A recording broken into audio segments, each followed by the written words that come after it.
नमस्कार। बिहार विधानसभा में कल आरक्षण विधेयक में जो आरक्षण बढ़ाकर देने का जो विधेयक पेश किया गया और वो विधेयक जो 50% आरक्षण था उसको बढ़ा करके 65% कर दिया गया, इसके ऊपर चर्चा हो रही थी।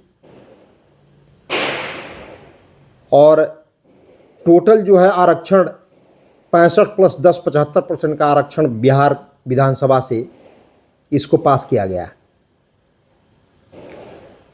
सबसे पहले इस विधेयक के ऊपर जब चर्चा हो रही थी तो उसकी पूरी इन टोटालिटी जब उसके ऊपर डिस्कशन होना शुरू हुई तो उसमें बिहार के वरिष्ठ नेता और एक क्षेत्रीय पार्टी के मुखिया श्री जीतनराम मांझी जी ने उसके ऊपर अपनी सदन में बात रखनी शुरू की।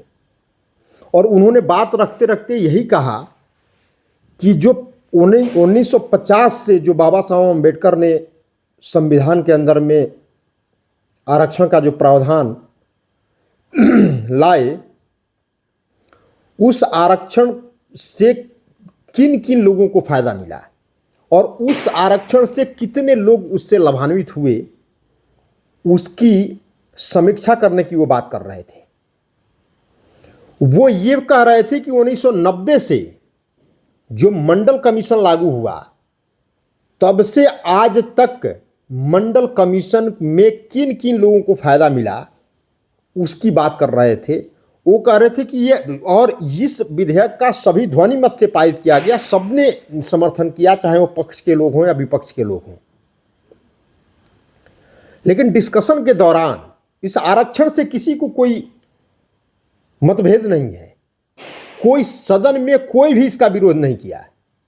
लेकिन जब चूंकि इसके ऊपर चर्चा हो रही थी तो सभी संपूर्ण रूप से जब चर्चा हुई तो उसके अंदर में जीतनराम मांझी ने बहुत स्वाभाविक, बहुत ही आधारभूत उन्होंने प्रश्न सरकार से पूछे कि सरकार इस बात की समीक्षा क्यों नहीं कर रही कि आरक्षण के 75 साल हो गए, 70 से 75 साल में आरक्षण किन किन लोगों को आरक्षण से फायदा मिला और कौन कौन लोग उससे वंचित रह गए।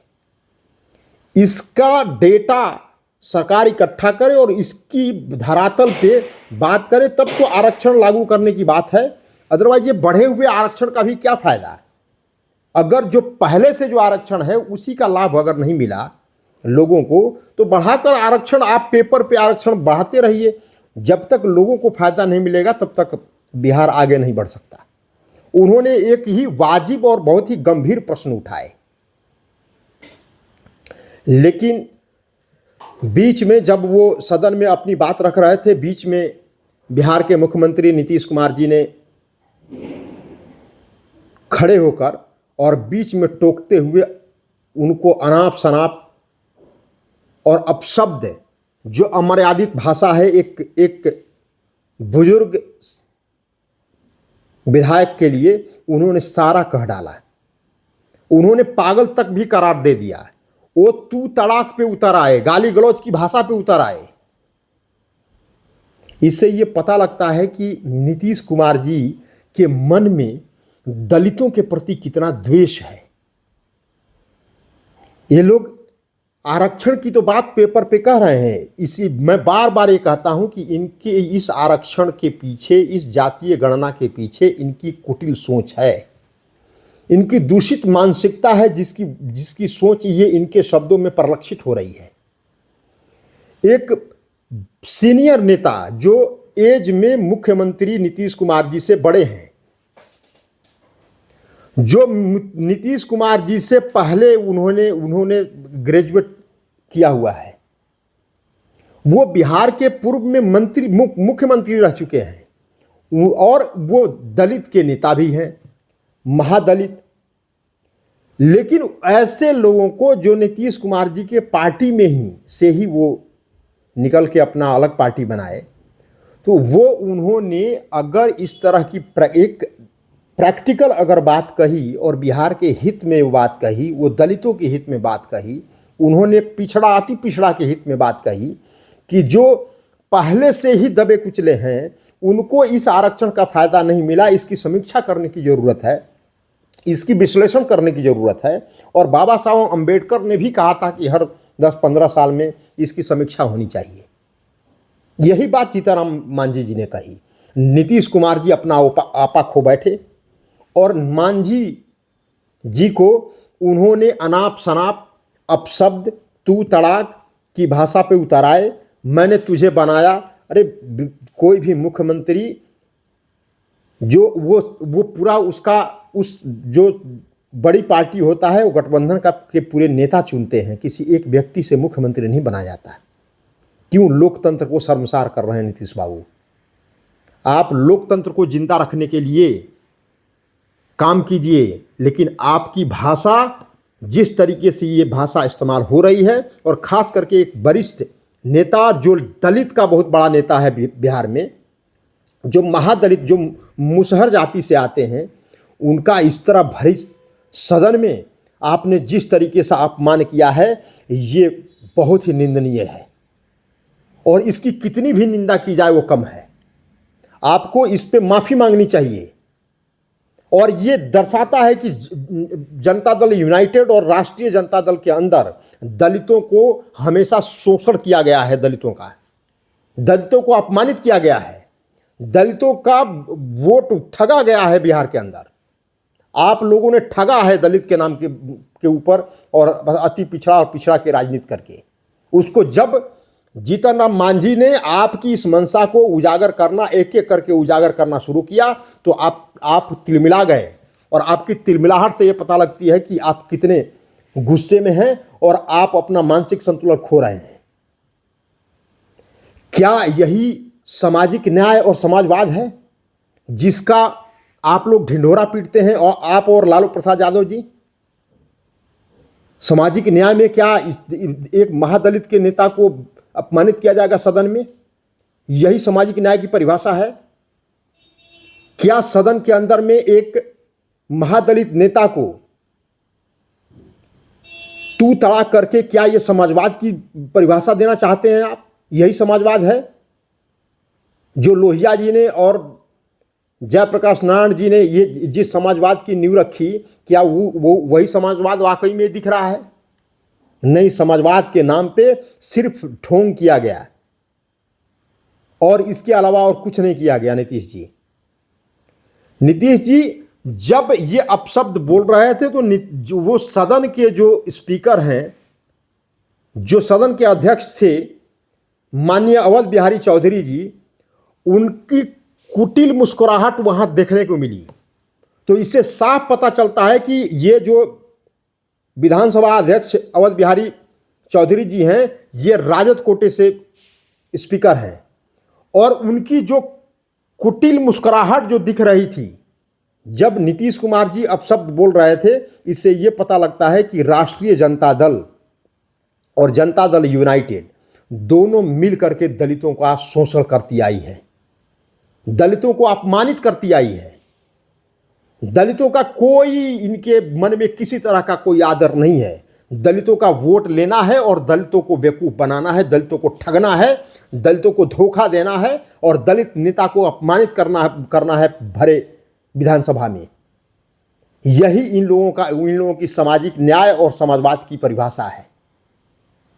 सामाजिक न्याय और समाजवाद के ऊपर सिर्फ एक परिवार और वंशवाद को बढ़ावा मिला लालू प्रसाद यादव जी के द्वारा, और नीतीश कुमार जी ने सिर्फ मौका परस्ती करी है अपनी पर्सनल स्वार्थ के लिए।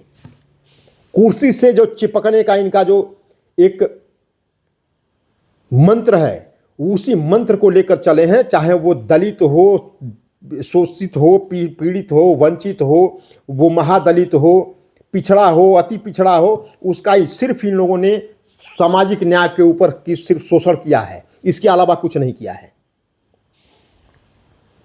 जो इसमें गलत क्या कह रहे थे कि जो आरक्षण पहले से मिल रहा है उसकी समीक्षा होनी चाहिए, किन किन लोगों का फायदा को मिला ये। तो जो जीतनराम मांझी का जो अपमान किया इन लोगों ने, और खास करके नीतीश कुमार जी ने और आरजेडी के वहाँ जो है नेता भी बैठे थे, उप मुख्यमंत्री भी, और लोग विधानसभा स्पीकर भी बैठे थे आरजेडी के। इन दोनों लोगों ने इसके ऊपर कोई टीका टिप्पणी नहीं की। ये नीतीश कुमार को अपने आप, उनको जो मर्जी था वो जो अपमानित भाषा बोल रहे थे बोलने दिया। किसी ने वहाँ पक्ष के तरफ से किसी ने टोका टोकी नहीं की।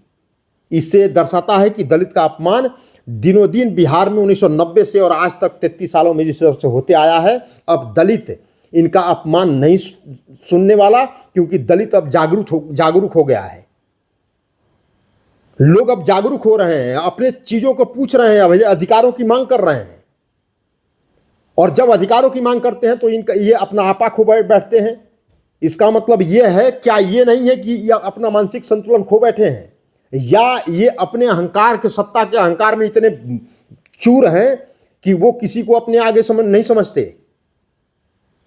जो आंगनवाड़ी सेविका हैं उनके ऊपर लाठीचार्ज हुआ, ये तानाशाही दिख रही है नीतीश कुमार जी की और उनकी सरकार की। इसी तरह पहले विपक्ष के नेताओं के ऊपर लाठीचार्ज किया गया। तो ये क्या है कि एक तिलमिलाहट है, और या तो इनका दिमाग खराब हो गया है, ये मानसिक रूप से बीमार हो गए हैं, या तो अगर मानसिक रूप से बीमार हैं, आपसे अब बिहार आपके बस की चीज नहीं रही, तो आप कृपया करके इस्तीफा दे करके और जाइए, आप अपना इलाज कराइए, ताकि बाकी बचे हुए जीवन आप सही तरीके से जी पाएं। ये ऐसी ही बिहार के लोगों की कामना है। या अगर आप अहंकार में हैं, तो अहंकार, जनता एक दिन आपके अहंकार को ठिकाने लगाएगी, आपको उतार के नीचे फेंकेगी। ये जनता के अधिकार का मामला है, और दलित अपमान अपना नहीं सहेगा। और भारत के, बिहार के जितने भी विपक्षी पार्टियां हैं, जितने भी दलित नेता हैं, जितने भी दलित लोग हैं, दलित जनता है, इनके ऊपर मुखर होकर के आवाज उठाए। और ऐसे मुख्यमंत्री को अपने पद पे एक सेकंड भी रहने का अधिकार नहीं है, जिस तरीके से इन्होंने दलितों का अपमान किया है भरी सदन में। इनको उखाड़ कर फेंके बिहार की जनता। दलित का अपमान अब बिहार नहीं सहेगा। इन्होंने सबसे पहले हिंदुओं को बांटने का काम किया है। दलित को महादलित में कर दिया, पिछड़ा को अति पिछड़ा में कर दिया। इस तरह से इन्होंने हिंदुओं के बीच में ही बांटा है, और जब जब हिंदू बटा है तब तब हिंदू कटा है। ये बात ध्यान रखे बिहार की जनता। बिहार की हिंदुओं को बांटने का जो ये सरकार षड्यंत्र रच रही है, इस आरक्षण विधेयक के माध्यम से एक बार 1990 की स्थिति और ये लाना चाह रहे हैं। दुनिया आगे बढ़ रही है, ये 1990 और 1950 में जाना चाह रहे हैं। दुनिया चंद्रयान, चांद पे लोग जाना शुरू कर दिए, लोग अनेकों उपग्रह पे जाना शुरू कर दिए। अभी भी बिहार जो है अभी आरक्षण और इस तरह की विभीषिका में डूबा हुआ है।